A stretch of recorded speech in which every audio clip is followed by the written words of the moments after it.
All right, Cliff Williams, Joel Jackson, we are back, not gospel, and we are going to dive into this Joe Rogan, Sanjay Gupta, CNN fiasco. Everybody's talking about it. Let's do it. Let's do it. This is not gospel. For the people who don't know what happened, Sanjay Gupta is CNN's lead chief medical and health correspondent. So it's basically like CNN, which people say is like the arbitrator. That's probably the wrong word of CNN of postures lies. behind the idea that they are neutral, that they are the middle ground between like Fox News and So you have like the NBC. the arbitrator of potential lies versus Joe Rogan, which is here I am the truth bringer.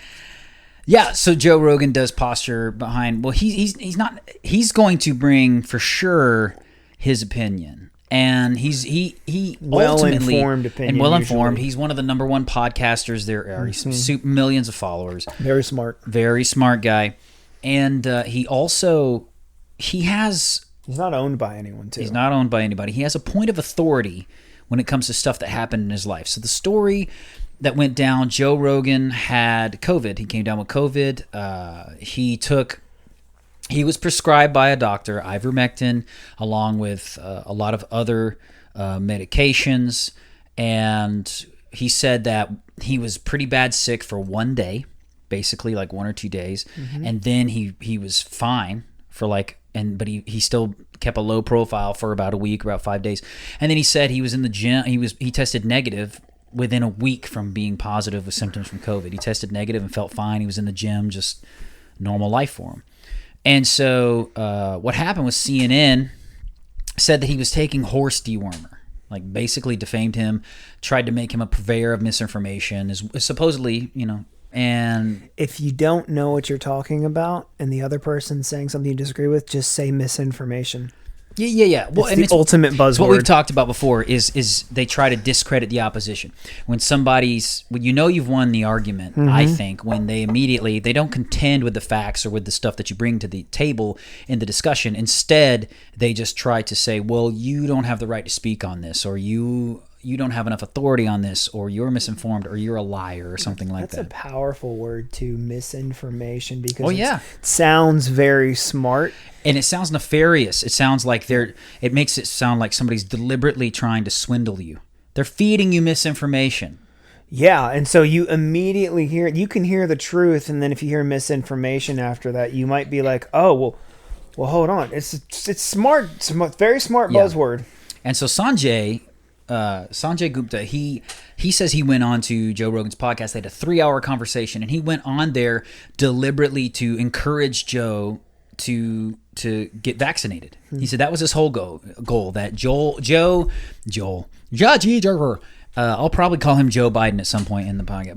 But Joe Rogan is a longtime vaccination skeptic, particularly with the COVID vaccine. With good reason, I think. He feels like if you are a healthy young adult or whatever, or even a kid, there's no reason to get the vaccine, is what he says.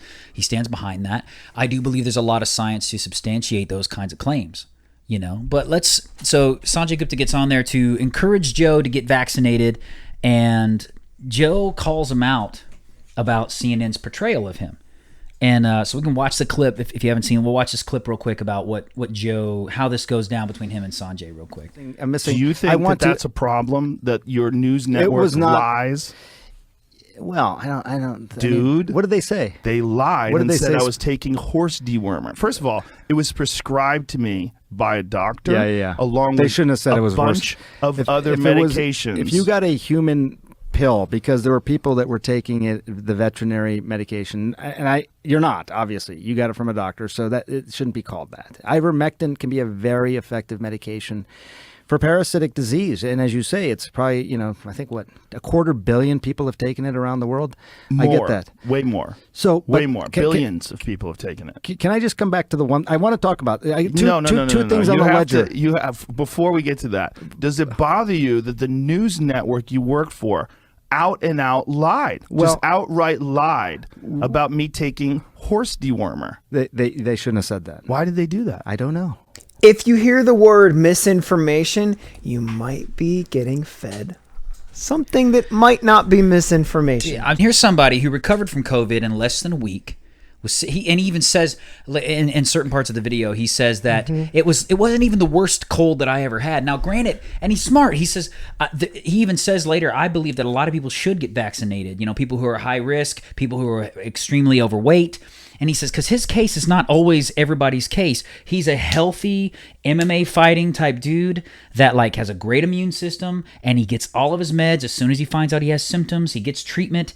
It was not a vaccine. When speaking about the vaccine and COVID, we cannot reduce it to being so simple as, well, that's just misinformation. It's such a big issue. You can't just say that. It's not that simple. So, and I understand why CNN would try to paint Joe Rogan as this kind of purveyor of misinformation, that don't take the horse dewormer, and they tried to use it as a way to defame him. I understand why, because he has a huge following, and he's not he doesn't fit the mold of what you call a Trump supporter Republican. He's not that. If anything, he's kind of a libertarian, middle of the road kind of guy. He's got fans and followers on both sides of that great divide. And so I can understand why they want to try to defame him. I can understand why they want to make him, belittle his influence, let's say. And that shows that there's not journalism anymore. It's all activism. It's all with an agenda. What do you think of when you think of the word activism? When I think of the word activism, I think of a bully. Bullying the bullies. Activism. I know that's a term. But when you said that, I just went activism. I went gross. Yeah, because it has changed now. It used to be fighting the establishment. Now activism is with the establishment. What activism is to me, in my opinion, is those people anymore. Yeah. What is considered true, I hate to say it, but leftist activism or social justice warrior activism, since it's so adopted and embraced by all of our culture and all of our media and all of the establishment, it is what activism is a breeding ground. It is a program designed to breed what I like to call thin-skinned, soft-bellied potato people. Joe Rogan, in this interview, Joe Rogan is not this type of beta male guy. He's an MMA fighter, alpha male type dude. He was a stand-up comic, which takes incredible guts to just throw yourself out there. I mean, when you bomb as a stand-up comic, bro, there's nothing worse than that. The rejection, you're just laying it all out there, and they just can boo you right off the stage. And so here's a guy that obviously charted his own path and created independent wealth. He pursued independent wealth. He got it. He has great influence. He's an alpha male type figure. He probably represents what a lot of people would call sort of toxic masculinity and all this kind of stuff that I emphatically disagree with, a lot of it.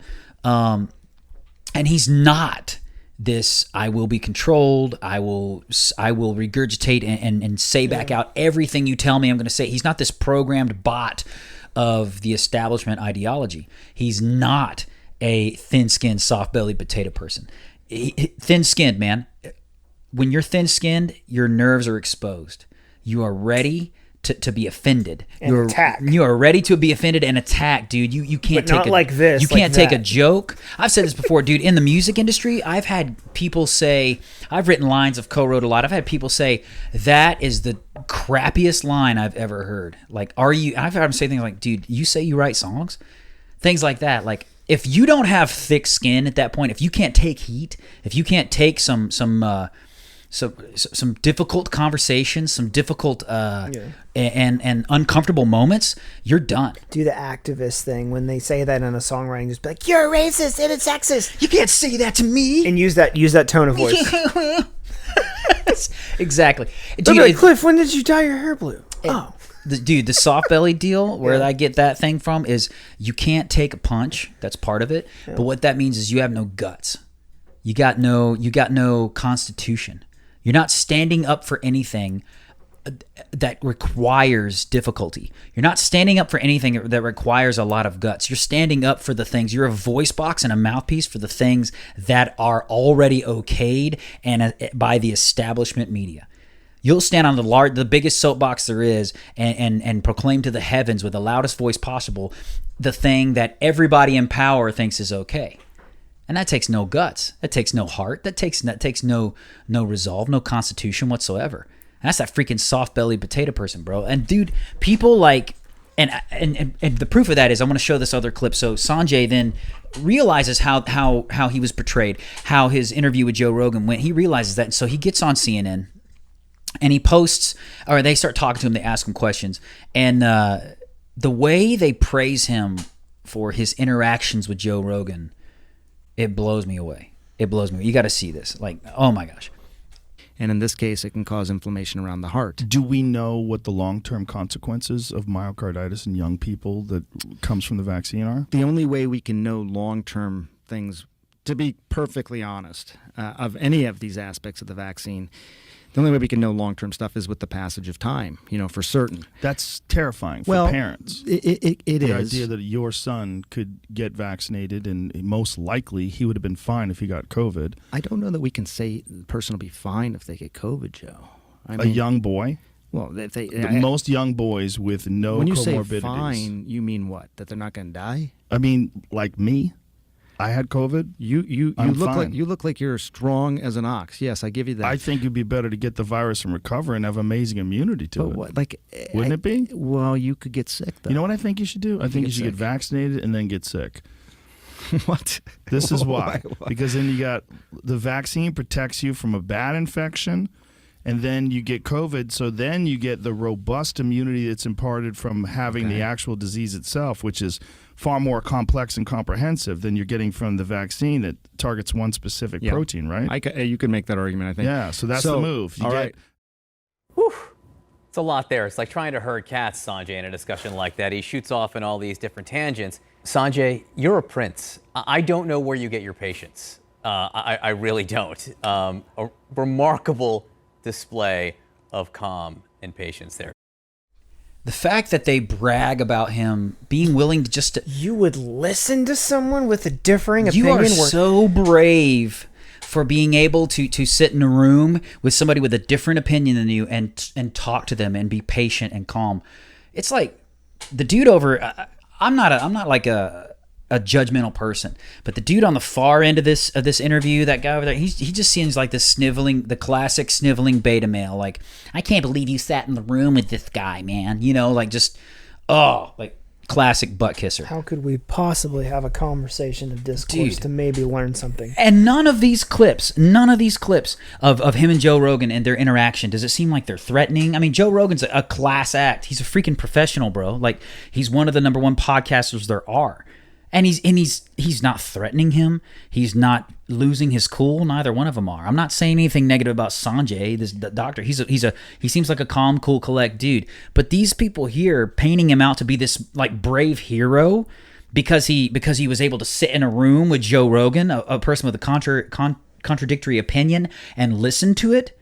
What kind of people are we breeding? If the average person can't sit in a room with somebody who has a different opinion and talk. Have you ever looked at like a Ben Shapiro Facebook thread? Not even his, but like if it's a meme about him, go look at the people negatively commenting on it, like saying like, oh, like Ben Shapiro, he hasn't been laid in 5 years because his wife and the whole whatever. But it's like the IQ level of your average person that would hate Ben Shapiro, would hate Joe Rogan. Dude, these people are not smart. The left's version of that is our talk show hosts like Stephen Colbert. They get our orders barked down to them, and then they say that's their version. Dude, They don't have smart. I don't know that, and thinkers. the thing is, I don't know that I can blame them fully. I don't know that I can blame them fully because all of the media that they listen and that they subscribe to, and there's just force fed them every single day. Everybody like in the masses, the teeming masses, the media they listen to, dude. The Facebook, okay, the leaked emails from Facebook. And the leaked emails from Facebook, I saw that congressional hearing where I think it was Ted Cruz who was asking one of the representatives from Facebook about these leaked emails, and he said, "I just want to read this to you." And in the leaked emails, they were trying to increase censorship on hate speech. Yeah. And the leaked emails from Facebook said, given that Ben Shapiro, Jordan Peterson, and Dennis Prager are all Nazis. Given that these three men are Nazis, what are we going to do about their content and censoring their content on our platform? Here's the thing, dude. Ben Shapiro and Dennis Prager are Orthodox Jews. If you told me that someone on the left was the worst, most heinous thing that you could possibly be, so that someone on the left was that, I would probably say, dude, no, this person's like sucks, but they're not that. Yeah. Your people on the left, the people that we've probably argued with in the comments section sometimes, they would fully avow that statement. Oh, dude, fully. Of course he's a Nazi. And when I realized that the ones that the systems in power, the establishment, like Facebook, are saying things like Dennis Prager, who's an Orthodox Jew, is a Nazi. Ben Shapiro, who's an Orthodox Jew, is a white supremacist and a Nazi. When I realized that those are the ones saying those things, it makes sense how I can be called. I can engage with somebody on their platform. Like I'll be on Facebook and I'll engage with somebody that I knew from school or whatever, and I make a comment on their post, and within a few messages, I'm labeled as a racist and a misogynist, ignorant bot. I've been called those things. And what that means is they just haven't thought about it, but those are the buzzwords, because as soon as they might think I'm wrong, they immediately go to that. Right. And what defense mechanism. What blows me away is the stuff that I will say to be called a racist.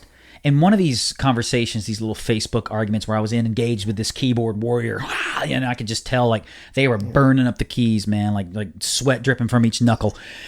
What I said to them was, your color has no bearing on your intellect, and you should be judged. The color of your skin has no bearing on your virtue. Yeah. And you should be judged by the content of your character and not the color of your skin.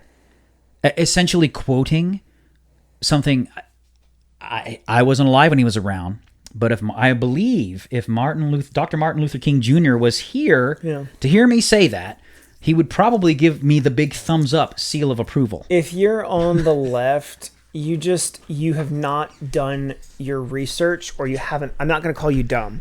I'm saying you either have been given the wrong information, or you haven't researched it enough. There's no way you can end up on that side reading everything you have and being like, oh, okay, I'm not talking about voting for Joe Biden. I'm talking about this ideology of like, we are more moral than everyone else. Like, and they all believe it, dude. They believe, like, your average person believes that. Which Joe Rogan's approval rating, by the way, has plummeted to like 38%. Biden. Not Joe Rogan. Oh, yeah, Joe Biden. Told you I was going to mess it up. Joe Rogan's approval rating, I have no idea what it is. But Joe Biden's approval rating, from some sources, is down to about 38%. It's one of the lowest in at this point in his term. The lowest first year. It's one of the lowest first year ratings of any president, to be down to 38%. It's pretty interesting stuff. Isn't it crazy? This is just an interesting thought. How like Afghanistan just went away. I haven't even thought. This is the first I've thought about it in 2 weeks. That's crazy. Oh, dude, and we're sending money. Did you know that? We're sending money to Afghanistan to supposedly help. And I'm not gonna get all the facts right, because this is a story I got to see in passing. Because like you said, Afghanistan's getting covered up. We're sending money to Afghanistan to help with the extradition of some people. We're sending money to Afghanistan to help. For some reason, I don't know what the media narrative is about the money, but there are still American citizens in Afghanistan. That's horrible. So and again, this is a conspiracy theory. I'll go ahead and say that so that the YouTube overlords don't label me as misinformation. One of the conspiracy theories is that it sounds a lot like the money we're sending over there, even though we're in a debt crisis right now. The money that we're sending over there is supposedly and allegedly seems a lot like hostage money. Like the Taliban-led Afghanistan country is holding American citizens and demanding ransom, is what one of the conspiracy theories is. I'm not alleging to the truth of that by any stretch of the imagination. I'm just going to let people, if you wish to do more research on this and why we're sending money to Afghanistan after having fled with our tail between our legs, feel free to write in the comments what you find out about it. Left or right, I don't care. Every different source is going to give you different information. The proof of that is in keeping with sources giving you different information and thin-skinned, soft-bellied potato people just taking in whatever they hear and just regurgitating it. We're going to look at a clip from the Young Turks about the Joe Rogan fiasco. Yep. So the Young Turks, they have a totally different story about how Joe Rogan and Sanjay Gupta went down.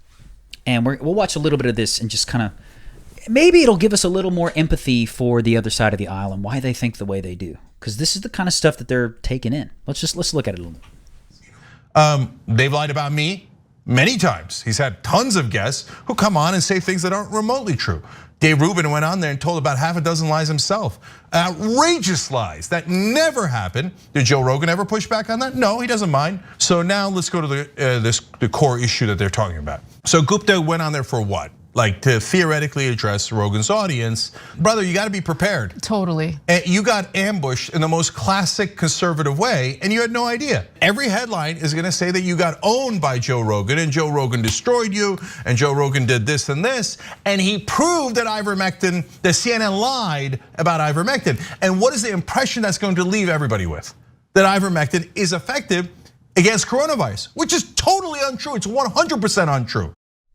What I think is funny is that this dude here is bragging. He lies all the time. Lie. Well, yeah. lie. First off, he says classic conservative tactic is that they take a section of the interview and then they just, Joe Rogan owned him. That's not a conservative tactic. That's a lie, buddy. It's not a conservative tactic. That's a media tactic. That's how many times did they take words that President Trump said? How many times did the liberal media take all the words? Take these little snippets and take them out of context. Everything is in that clip, though. Yeah, you can watch it and you get the gist. It's not twisted. It's not twisted. It's that's what it is. He's like, well, I don't know. We don't know the long-term effects on kids. Yes, and he engages in the classic liberal tactic, which is discrediting the thing. He goes on there in the very beginning. Joe Rogan lies all the time. No proof. No proof. He just throws it out there, and then he says he has guests on there that lie all the time. They've lied about me all the time. He doesn't show a clip of any particular lie that happens. He doesn't show any evidence. Your average dumb protester that goes down to the city or whatever is going to hear that and be like, yeah, I knew it. Your average thin-skinned, soft-bellied potato person. They're going to accept it. Dude, and on top of that, the thing that gets me is when he brags about, and this is something you don't brag about. He says if Gupta wasn't with a famous person that is credible, he's polite and engages with Joe Rogan because he's a famous person with a large following and he thinks he's credible. If Gupta come across somebody that he didn't find credible, he would have been immediately dismissive, as if that's the thing you do. When you're talking to somebody, typically, if you disagree with them, just be dismissive immediately. But the thing is, people who are in mainstream media, they're obsessed with fame and celebrity. So now Joe is famous. So he's super friendly. If he was asked that same thing from someone he thought was not credible, right or left, Gupta would have been totally dismissive, right? But he's in front of a celebrity with lots of audience, so all of a sudden he's like, I mean, okay, all right. How ignorant is that? How dumb is that? That's the value and the virtue that you want to have is if you find a reason to consider somebody, discredit them and find them uncredible and they have a different viewpoint than you, immediately just discredit them. Just dismiss their viewpoints. Don't even listen to them or entertain them. That's what he's saying that you should do. That's dumb. Easy times make weak men. Hard times make strong men or strong people. Yeah. The left is in charge of everything. So it's easy for them now to not think about it. So you have a bunch of, what's that word you've been saying? You have a bunch of thin-skinned, soft-bellied potato people, dude. A guy like this is telling you he's saying the appropriate response when somebody, if you can discredit somebody, the appropriate response is to completely dismiss them and anything they're saying. That is not smart. That is why when Gupta gets on CNN, they brag about, it's so amazing how you were able to sit and entertain Joe Rogan, this person with a differing viewpoint, for that long. They're not really discrediting anything that Joe is saying. I think Gupta said a couple of things in there, maybe two tangents there was some information given, but most of it was like, I can't believe, Joe Rogan, I can't believe he said that. What did he say? Can you discredit it? No, they're just going to do the buzzwords. Yeah. So, and let's finish this clip here. This is what kills me. He talked about lies other people. Let's see if he does any lies. He's posturing behind this virtue of being honest, and he's condemning Joe Rogan for all of his lies. Let's see if the Young Turks here, if they do any lying real quick. Yes, it's for horses. Yes, it's for humans. But it has nothing to do with coronavirus. And you're leading people to believe that it does. And when you do, they don't get vaccinated. And then a huge percentage of them die. They die, Joe. Small percentage. What did he just say? A huge percentage. Did he just get on there and just trump us right there? It's going to be huge. The percentage of people who die, who don't get vaccinated, it's going to be huge. Dude, this dude freaking lies through his teeth. A huge percentage of people who don't get vaccinated and get COVID are going to die. Him to say a huge percentage of unvaccinated people dying, that is just a blatant lie. It's an outright lie. Because the death rate from COVID globally has never gotten higher than like 1 to 3%, depending on where you're at. And in some countries that are underdeveloped countries and places like that, it's more. It's like 9%. It's some crazy figures. But dude, the death rate has never been a huge percentage of people die, Joe. They die, Joe. It's not even necessarily like, 1 out of every 100 persons is going to die. That's what it looks like. Not in America. No. Like we're looking at the overall death rate. And that sucks. That 5 million, like that's a lot, but. Well, and what that says to me, though, is how can you blame that on you look at Israel. Yeah. You look at Israel. Israel has been over 80% fully vaccinated for months, and they have as just as high a caseload based on their population percentage as the United States does. So how are you supposed to blame the deaths from COVID? So in my opinion, if this many people have died from COVID, here's what I say. The lockdowns didn't work. Right. You shouldn't have locked down from the beginning. 1% of the world's population died from...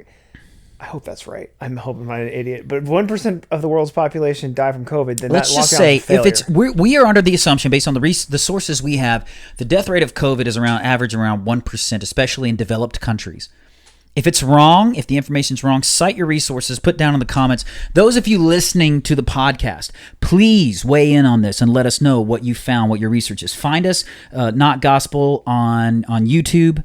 Go to wordsbycliff.com, engage with me there. Get on the Cliff Williams on Instagram, comment, message, engage with me on there and explain to me where you're getting your resources to find where they can justify on the Young Turks why that is not misinformation.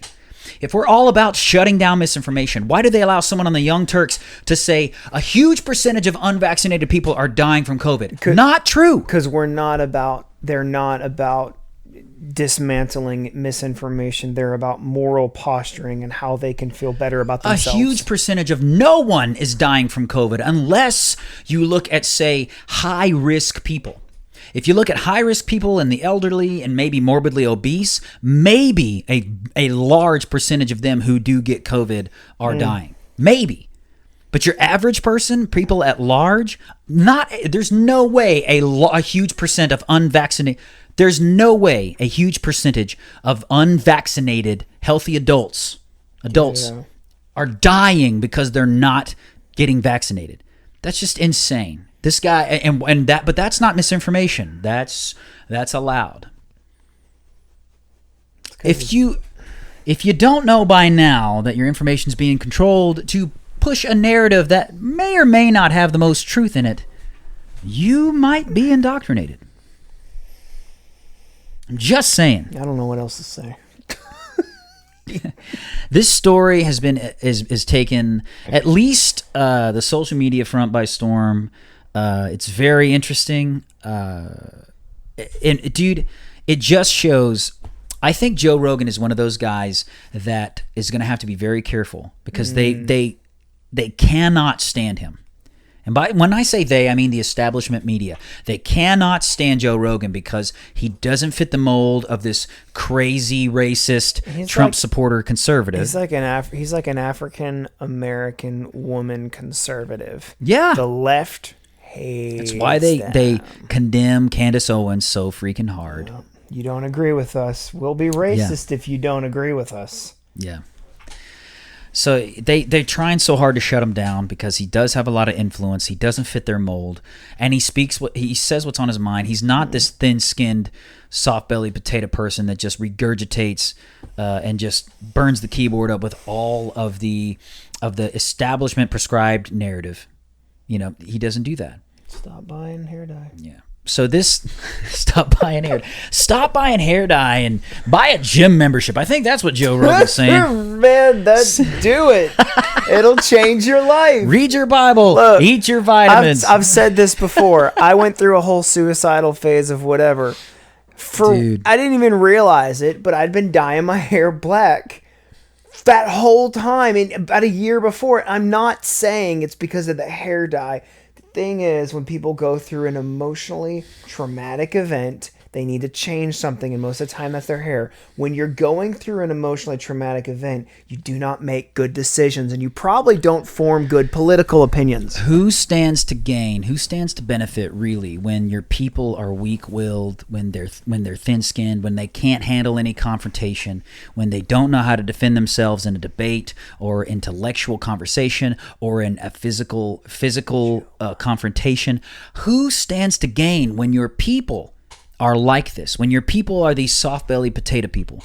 Who stands to gain? Joe Biden. He's in power now, so I will say the people in power, the people who seek to rule those individuals, do stand to gain. So I don't know. At the end of the day, I will say this. We need more Joe Rogans. Despite what CNN's going to say about him, despite what the establishment media is going to say about him, we need more Joe Rogans who are not afraid to say their opinion, who are not afraid to get out there and be movers and shakers and doers. And this is, I'm a Christian. I'm a conservative Christian. Joe Rogan's not a conservative Christian. No, he's not. He's not. And I have Jesus is false. Yeah, here's the deal. I have no problem seeing another human. It doesn't matter if they agree with me on everything or not. I have no problem seeing another human and saying, hey, I can commend you on this and this and this. I think you're doing this right. That is the difference between the left and the right. Almost every single time, that's the difference between the left and the right. Well, but the truth is, you probably shouldn't listen to me, because what you'll hear about me, depending on who you talk to, they'll probably find something that I've said and say, "Hey, look, that's racist," or that's. They need another. So they've got misogynist. racist, sexist, and misogynist. They need a word for misinformation, because that's going to be we need to come up with a word for them for that. Gosh, like a misinformationist isn't that sucks. Misinformationist, because they can just, when they're approached with like any facts or anything, they just scream racist, sexist, misogynist. That's easy to say. They need I don't know. Someone on the left come up with a misinformation word. Yeah, someone out there, put it in the comments what you think I am. If I'm a purveyor of misinformation, if I'm a misinformationist, am I a propagandist? Is that who I am? The word that you don't have to think about it, like where you hear what Cliff says and you think it makes sense, but it hits your insecurity. And listen, here's the thing. Yeah, here's the thing. In my opinion, just because the people on the other side of the aisle don't show you grace, are going to defame you. They are going to defame you. Know this, scripturally, as a Christian, Jesus said they're going to hate you for my sake. That's what he said. We do not get our standard of how we engage with other people from the world. We do not get our standard of how we handle people, how dispassionate or compassionate we are with other people and their views. We don't get that from the world. We get that from Jesus. We get that from our Savior.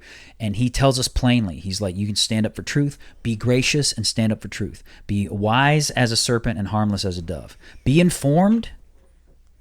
Don't be passive. Don't be a sissy. And I don't agree with that. This beta male thing, don't be a freaking thin-skinned, soft-bellied potato person. There wasn't that when you think about our Savior Jesus, from the freaking manger he was born into, the cross he hung on and died on, like, there's nothing thin-skinned, soft-bellied and weak-willed and freaking potato person of Jesus. He was different. He was willing to be hated. He was willing to be threatened. He was willing to die, to be beaten and die for what he knew was right. But at the same time, there was something infectious about his grace. And despite what they said about Joe Rogan there, in my opinion, the dude handled himself with poise. And like I said, Sanjay handled himself with poise during the interview. Oh, it was good. But it was cool. the idea that people cannot have conversations and differing viewpoints without having to celebrate it. Somebody on the left sits down with me and has a conversation for an hour, and then they go throw a party for him. Like, that's the next world leader because they sat down and talked with some crazy conservative for an hour. They give them a Nobel Prize. It's like, how did you talk with a guy with a family and his life together? How did you do that? I don't know. Listen. Oh, for all of you guys listening, this has been a fun one. This has been a fun podcast.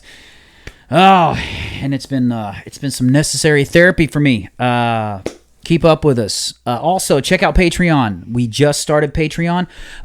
We do have some exclusive content on Patreon. There are links for the entire taping of podcasts. Chances are, because YouTube overlords are, we're going to just put a few clips from this taping on YouTube and then have the entire audio podcast on Spotify and iHeartRadio and Apple Podcasts and all that. But if you want to watch the entire the clips and everything, the entire show every week, you can do it at Patreon. Just look up Not Gospel on Patreon, and it's free. You don't have to sponsor us. It's not. I'm not begging for money here.